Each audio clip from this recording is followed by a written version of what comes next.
በስመ አብ ወወልድ ወመንፈስ ቅዱስ አሐደ አምላክ አሜን። ሰላም ዝጋየር አምላኽ ይብዝሐልኩም ክቡራት ስድራ ዝጋየር አምላክ ከመይ ኢልኩም ከመይ ናብ ሰዓት ዚናድያ በፂሕኩም አሜን። ቅዱስ ዝጋየር አምላኽና ሓጢአትና በደልና ከይተፃፀበ ናብ ሰዓት ዚናድያ ዘብፅሐና ክብሪ ምስጋና ንዕይኹኖ አሜን።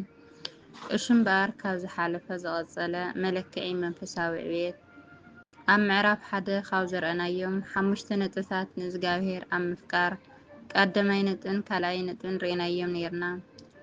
ናብ ዝተረፈ ነጥብታት ከብለኩም ሰናይ ምክትታል።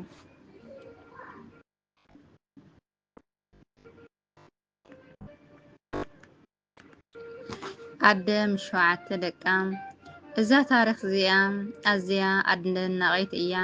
ምእንቲ ፍቅሪ ኣምላኽን ሕጉን ዘይትኸፍሎ መስዋእቲ ከም ዘየለ ከዓ ብግልፂ ተረድእ። ንሳ እቶም 7 ደቃ ንትእዛዝ ኣምላኽ ጥሕሱ እንተዘይኮነ ግን ብሞት ከም ዝቕፅዑ ብንጉስ ምስ ተሓበሮም ከምዚ እናበለት ተታውዖም ነበረት። ክብርና ሓሊና ንሙት ብልቢ እሞ ኣስተውዕል። ነዚ ቃልዚ መዓስ እያ ተዛሪባቶ ኢልካ እሞ ሕተት። ነቲ ዓብዪ ወዳ መልሓሱ ቆሪፆም ቆርበቱ ቀሊጦም ናብ ሓዊ ደርብዮም ብሕማቅ ጭካነ ክቐትልዎ ምስ ረኣየት እቶም ዝተረፉ ደቃ ፈሪሖም ሕጊ ኣምላኽ ምጥሓስ ይሕሸና ንኸይብሉ እያ ተዛሪባቶም። እቲ ካብ ጽንዓት ኣዲኡ ዝተምሃረ ወዳ እውን ንሕጊ ኣምላኽ ካብ ዝጥሕስ ካብ ንስዕር ሞት ይሕሸና ኢሉ ንንጉስ ብትብዓት መሊሱሉ እዩ። ቀፂላ እዛ መፍቀሪት ኣምላኽ ከምዚ እናበለት ንደቃ ኣተባብዐቶም፣ ኣነ ኣብ ማህፀነይ ከመይ ኢልኩም ህይወት ከምዝዘራእኹም ኣይፈልጥን እየ፣ ህይወትን ትንፋስን ኣይሰኻዕኩልኩምን። ስለዚ ምእንቲ እቲ ንዓለም ዝፈጠረ ንሰብ ቅርፂ ሂቡ ዝፈጠረ ንኩሉ ፍጥረት ዝፈጠረ ኢልኩም ህይወትኩም እንተመነንኩም ንሱ ብምሕረቱ ህይወትን ትንፋስን ክህበኩም እዩ። እዛ ክብርቲ ኣደ ከምዚ ኢላ እናተባብዐት 7 ደቃ ኣብ ቅድሚ ዒንታ ብዘስካሕክሕ ኣማውታ ሞቱ። ኣብ መወዳእታ እውን ንሳ ንሕጊ ኣምላኸይ ካብ ምፍራስ ሞት ይሕሸኒ ብምባል ሞተት። ካልኣይ መቃብያን ምዕራፍ 7 ካብ 1 ፍጻሜ። ክቡር ሓወይ ንስለ ምንባብ ኢልካ ኣይተንብብ፣ ናይ ፍቕሪ ሓይሊ ተገንዘቦ። ነፍስኻ ከዓ ምእንቲ ፍቕሪ ኣምላኽ ኢላ ዝኸፈለቶ መስዋእቲ እንተልዩ ሕተታ። ሕጂ እውን ኣስተውዕል። ንክርስትናኻ ትርጉም ዝህቦ ንእግዚአብሔር ምፍቃር እዩ። ክትድቅስን ክትትንስእን ንልበይ ብፍቅርካ ሕቶሞ እናበልካ ጸሊ። ሳልሳይ ነጥቢ ሕጊ ኣምላኽ ዘፍርሱ ክትርኢ ከለኻ ምሕዛን። ሰባት ሓጢአት ክሰርሑ ርኢኻ ትሓዝን እንተኮይንካ ንኣምላክካ ኣፍቂርካ የለኻ ማለት እዩ። ስለምንታይ ግን ትሓዝን? እቲ ምክንያት ቀሊል እዩ። እቲ ንስኻ ተፍቅሮ ኣምላክካ ክሓዝን ከሎ ምስኡ ክትሓዝን ግድን ስለ ዝኾነ እዩ። ኣምላኽ ሓጢአት ክንሰርሕ ክርኢ ከሎ ሰብ ብምፍጣረይ ተጣዓስኩ ክሳብ ምባል እዩ ዝሓዝን። እቶም ዘፍቅርዎ ድማ ምስኡ ይሓዝኑ። ቦቶም ገበርቲ ሓጢአት ፈፂሞም ኣይቀንዑን እኳ ደኣ ነቲ ግብሪ ሓጢአቶም ይፍንፍንዎም። ነታ ዘማራይ ዳዊት እቲ ጽዩፍ ንዑቅ ኮይኑ ዝረአዮ ሰብ ብፁዕ እዩ ዝበላ እናዘከሩ ኣሕ ኣምላኸይ እኮ ነዚ ሓጢአት እዚ ብምርኣይ ይሓዝን እዩ ዘሎ ኢሎም ውሽጣዊ ሓዘኖም ይገልጹ። እቲ ንኣምላኽ ዘፍቅር ነቲ ቦቶም ገበርቲ እከይ ኣይትቕናእ ከም ሳዕሪ ክሓሪ እዮም ዝብል ቃል ኣምላኽ እናዘከረ ብዛዕባ መወዳእታ ሓጢአተኛታት እዩ ዝሓስብ። እዚ ከዓ ከምቲ ዘማራይ ዳዊት ሽዑ ኣብ መቕደስካ ኣተኾ ንሓጥኣን ኣብ መወዳእትኦም እንታይ ከም ዝረኸቦም ከዓ ተረዳእኹ ዝበሎ እዩ። መዝሙረ ዳዊት ምዕራፍ 73 ፍቕዲ 17። እዘን ቀፂለን ዝህበካ ኣብነታት ሓጢአት ክስራሕ ክትርኢ ከለኻ ምስ ኣምላኽካ ክትሓዝን ከም ዝግባእ ከረዳእኻ እየን። ቅዱሳን መላእኽቲ ሓጢአት ክፍጸም ርዮም ብምሕዛን ኣብ ኣምላኾም ዝነበረ ፍቕሪ ገለጹ። ኣዳምን ሔዋንን ሕጊ ፈጣሪኦም ምስ ጠሓሱ ምስ ኣምላኾም ጥራይ ኣይኮኑን ተባኢሶም። ቅዱሳን መላእኽቲ እውን ተባኢሶምዎም ነይሮም እዮም። ስለምንታይ ደኣ መላእኽቲ ተባኢሶም? ኣዳምን ሔዋንን ንመን ድዮም በዲሎም ንእግዚአብሔር ዶ ኣይኮነን ትብል ትኸውን። ትኽክል ኣለኻ። ኣዳምን ሔዋንን ንቅዱሳን መላእኽቲ ኣይኮኑን በዲሎም ንእግዚአብሔር እዮም በዲሎምዎም። እንተኾነ ግን እቲ ንኣምላኹ ዘፍቅር ስለምንታይ ኣምላኸይ ዝሓዝነሉ ስራሕ ይሰርሑ ኢሉ ምሕዛን ልማዱ ስለዝኾነ ቅዱሳን መላእኽቲ ምስ እግዚአብሔር ኮይኖም ንኣዳምን ሔዋንን ጸልእዎም። ንስኻ እውን ሓወይ ኣሰር ናይ ቅዱሳን መላእኽቲ ተኸቲልካ ኃጢአት ብዝፍጽሙ ሕዘን እምበር ኣይትቕናዕ፣ የግዳስ ጸልየሎም እምበር ኣይትጽላእዮም። ዘማራይ ዳዊት ነቢ ዳዊት ኣፍታ ብመዝሙር ዳዊት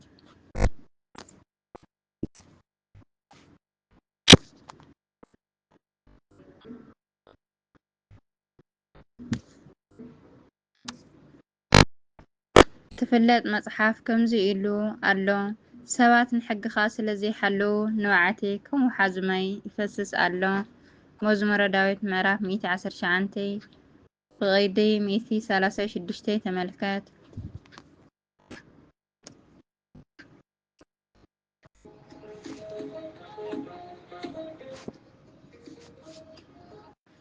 እዚ ንጉስ ይነብዕ ኣሎ እሞ ኸኣ ከም ውሓዚ ማይ። እንታይ ኮይኑ እዩ ዝነብዕ ዘሎ? ተመሊስካ እሞ ኣንብባ። ሰባት ንሕግኻ ስለዘይሓለዉ ንባዓተይ ከም ውሓዚ ማይ ይፈስስ ኣሎ። እዚ ንጉስ ብምድራዊ ክብርታቱ ከይተታለለ ኃጢአት ብዝሰርሑ ሰባት ይበክእ ኣሎ። ንስኻ ኸ ኣብዘን ዝሓለፋ ዕድመኻ ብዝረኣኻዮ ኃጢአት ክሳብ ክንደይ ነቢዕኻ ትፈልጥ? ክቡር ሓወይ እቲ ንኣምላኹ ዘፍቅር ሕጊ ኣምላኹ ክፈርስ ክርኢ ከሎ ልቡ ይበኪ፣ ዓይኑ ይነብዕ። ስለምንታይ ሕጊ ኣምላኸይ ዘይተሓለወ? ስለምንታይ ፈጣሪየይ እዚ ብምርኣዩ ይሓዝን እናበለ ደኣ ከም ዘማራይ ዳዊት ይጉህ እምበር ክሳዕ መዓዝ እየ ሕጊ ኣምላኽ ንሓለኹ ክነብር ዝብል ናይ ድኹማት ሓሳብ ሰይጣን ኣይሓስብን። ስለዚ ኃጢአት ዝሰርሑ ክትርኢ ከለኻ ከም ዘማራይ ዳዊት ብምብካይ ኣብ ኣምላክካ ዘለካ ፍቕሪ ግለጽ። ጻዲቕ ሎጥ ኃጢአት ክፍጸም ርእዩ ነብሱ ክሳዕ ዝማስን ብምሕዛን ኣብ ኣምላኹ ዝነበሮ ፍቕሪ ገለጸ። ሎጥ ኣብተን ኃጢአት ዝፍጸመለን ዝነበረ ከተማታት ሶዶምን ጎሞራን ይቕመጥ ነበረ። ይኹን እምበር ከመይ ኢሉ ኣብ ማእኸል ዞም ብኃጢአት ዝረኸሱ ህዝቢ ይመላለስ ከም ዝነበረ እቲ ናይ ሐዋርያ ሊቅ ዝኾነ ቅዱስ ጴጥሮስ ከምዚ እናበለ መስኪሩሉ ኣሎ። እቲ ጻዲቕ ሎጥ ኣብ ማእኸሎም ክነብር ከሎ በቲ ዝሪኦን ዝሰምዖን ዝነበረ ግብሪ ዓመፆም እታ ጻዲቕ ነብሱ ትሳቐ ነበረት። ካልኣይ ጴጥሮስ ምዕራፍ 2:6-8 ክቡር ሓወይ ንመንፈሳዊ ህይወትካ ኣብ ስፈታትን ቦታ ተቐመጥ ትህሉ ኢኻ። እንተኾነ ግን ክንዲ ዝኸፍአ ይኽፋእኻ ካብ ሶዶምን ጎሞራን ኣይከፍእን እዩ። ከም ሶዶምን ጎሞራን ትኾነውን ከም ሎጥ ምዃን እዩ ዘድልየካ። ሕጂ ናብታ ትነብረላ ዘለኻ ዓዲ ከእትወካ እየ። ሓንሳብ ምንባብ ኣቋሪፅካ ጠምታ። ኣብ ናይ ስራሕ ቦታኻ ኣብ መንበሪ ገዛኻ ክፍጸሙ ዝውዕሉ ፍጻሜታት ዘክሮም እንታይ ይስምዓካ ኣሎ? ኣሕ ዲኻ ትብል ወይስ ዘይሰዓብክዎም ኢኻ ትብል? ኣስተውዕል። እቶም ንኣምላኽ ዘፍቅሩ ንጻዲቕ ሎጥ እዮም ዝመስሉ። ስለዚ ቅዱስ ጳውሎስ እዚ ሐዋርያ እዚ ኃጢአት ክፍጸም ርእዩ ብቁጥዐ ብምንዳድ ኣብ ኣምላኹ ዝነበረ ፍቕሪ ገለጸ። ሰብ ኣቴንስ ግሪክ ንኣምላኽ ገዲፎም ንጣዖት ከምልኹ ምስ ረኣዮም ዝተሰምዖ ሓዘን ከመይ ምንባሩ ወንጌላዊ ሉቃስ ብኸምዚ ስዕብ ገሊጽዎ ኣሎ። ጳውሎስ ኣብ ኣቴንስ ክበጽሕ ከሎ እታ ከተማ ብጣዖት መሊኣ ምስ ረኣያ ብቁጥዐ ነደደ።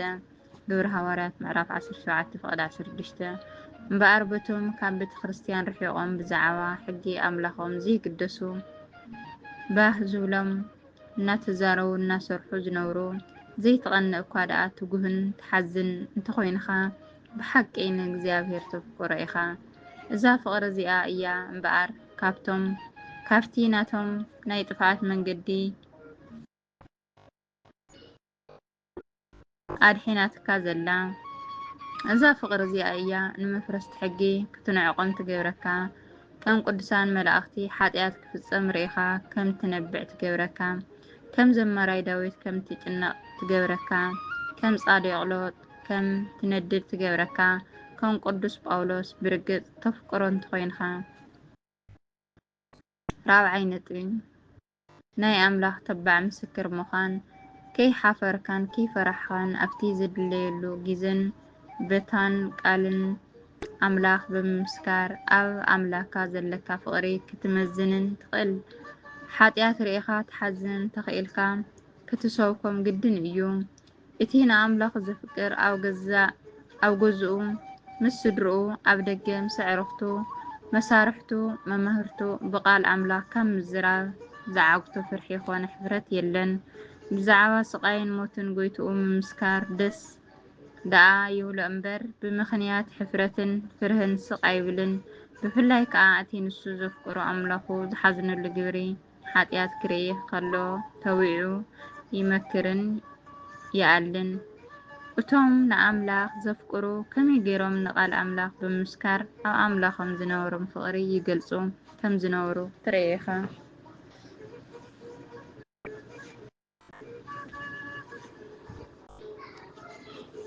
ቅዱስ ጴጥሮስ ተዊዑ ንቓል ኣምላኽ ብምምስካር ኣብ ኣምላኹ ዝነበረ ፍቕሪ ዝገለጸ ሃዋርያ እዩ። ኣብታ ሃዋርያት ናብ ቤት ማእሰርቲ ተወሲዶም ስለምንታይ ብዛዕባ ክርስቶስ ትሰብኩ ከይትሰብኩ ኢልና ዶ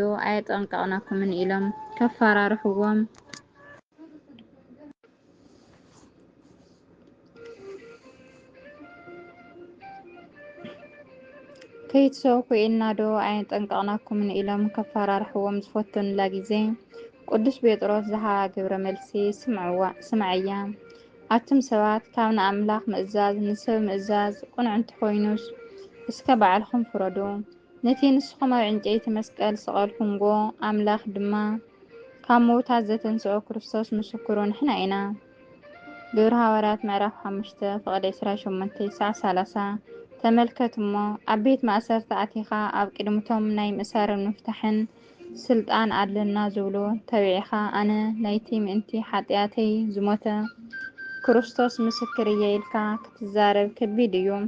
እንተኾነ ግን ነቶም ዘፍቅሩ ቀሊል እዩ። ስለዚ ተቢዕኻ መስክር። ነቢ ኤልያስ ኣብ ቅድመ ነገስታት ተዊዑ ንቓል ኣምላኽ ብምምስካሩ ኣብ ኣምላኹ ዝነበረ ፍቕሪ ገለጸ። ህዝቢ ብምግዳድ ንጉስ ኣክዓብን ንግስቲ ኤልዛቤልን ናብ ጣዖታት ይዝምብሉ ኣብ ዝነበረሉ ግዜ ነቢ ኤልያስ ነቲ ህዝቢ ኣኪቡ ክሳዕ መዓዝኹም ብኽልተ እግርኩም ትሕንክሱ? ኣምላኽ እንተኾይኑ ኣምላክኩም ንዕኡ ኣምልኹ፣ ጣዖት እንተኾይኑ ኣምላክኩም ድማ ንዕኡ ኣምልኹ ብምባል ንእግዚኣብሔር ብሓቂ ክስዕብዎ ካብ ሓጢኣትን ክሕደትን ክርሕቁ መኸሮም። ቀዳማይ ነገሥት ምዕራፍ 18:21 ዋላ እኳ እቲ ጨካን ንጉስ በዚ ናይ ነቢ ኤልያስ ተግባር ዝቁጣዕ እንተኾነ ፍቕሪ ግን ተዊዑ ከምዚ ምስክር ገበረቶ። ንስኻ እውን ክቡር ሓወይ ምኸርን ኣረድእን እምበር ስቕ ኣይትበል።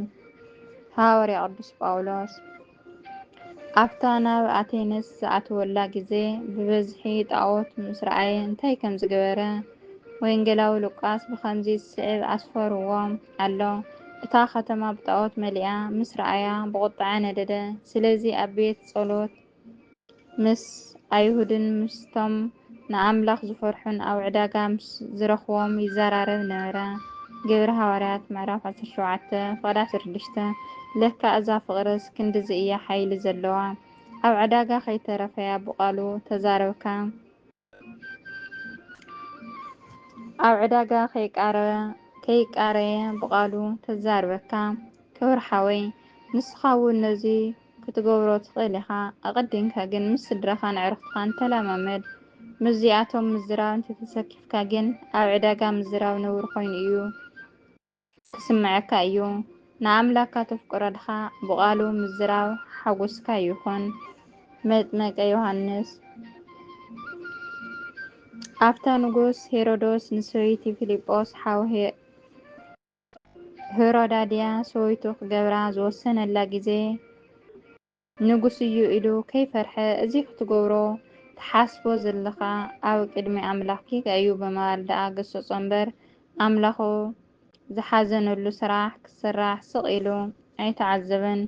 ክቡር ሓወይ እታ ምስክርነት ትበሃል ዘላ እዚኣ እዚ ትገብሮ ዘለኻ ኣብ ቅድሚ ኣምላኽ ጌጋ እዩ ኢልካ ምምካር እያ። ነዛ ቃል ተለማመዳ።